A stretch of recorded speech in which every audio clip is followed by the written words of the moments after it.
With South Korea being so close to Japan, America regarded the defence of the South Korea as vital following the invasion to contain the spread of communism. However, when the American forces started to arrive under the umbrella of the United Nations, the area of Pusan was now defended by less than a quarter of the original South Korean army. With the North Koreans having advanced so far and so fast, they now actually had quite long supply lines back to the north. They were receiving far less support than they'd hoped for from the locals. When those supply lines, including the bridges and railroads, were attacked by the American Air Force and the less successful American troop engagements with the North Koreans occurred, the North Korean advance slowed. This slowing did enable the Americans, with some international support, to stabilise the perimeter of the remaining territory, and soon the build-up of forces there actually outnumbered the attacking North Koreans. The question was how to proceed from there. Instead of a conventional push-out from Pusan, slowly regaining all the lost territory, the commander, MacArthur, decided on an amphibious assault high up on the western coast of Korea at Incheon, near the original border with the north. This would have the advantage of cutting off the troops from the south and quickly recapturing the capital, Seoul. However, was regarded as an extremely risky move. The forces could be driven back into the sea. There's no way the forces in Pusan could quickly reach them if something went wrong. Landing, however, went almost perfectly.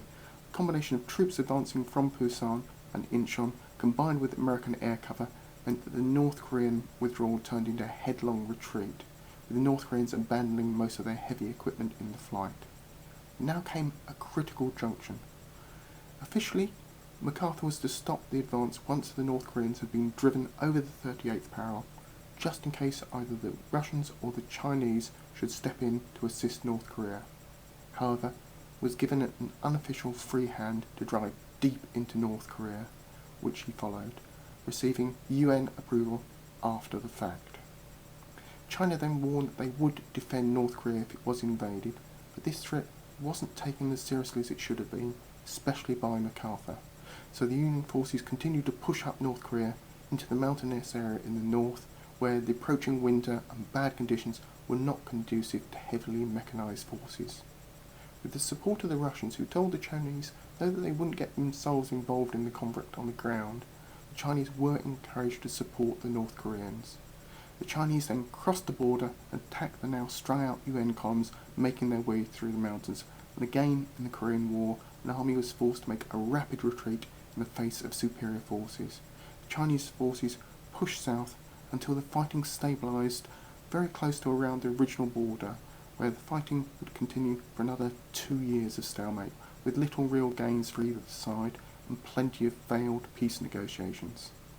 The result of all this fighting was over 1 million people dead, a demilitarised zone being established between North and South Korea, running very close to the original 38th parallel. But there was no peace treaty between the North and the South, only an armistice, which technically meant that North and South Korea were still at war.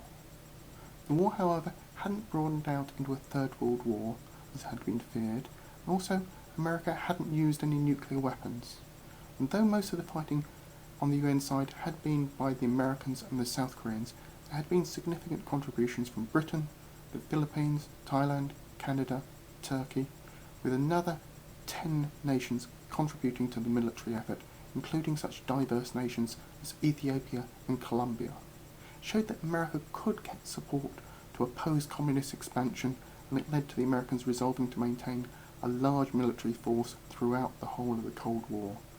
The budget cuts instigated at the end of the Second World War were now regarded by most of the American public as a mistake, and opposition to further communist expansion was generally well supported, at least for now.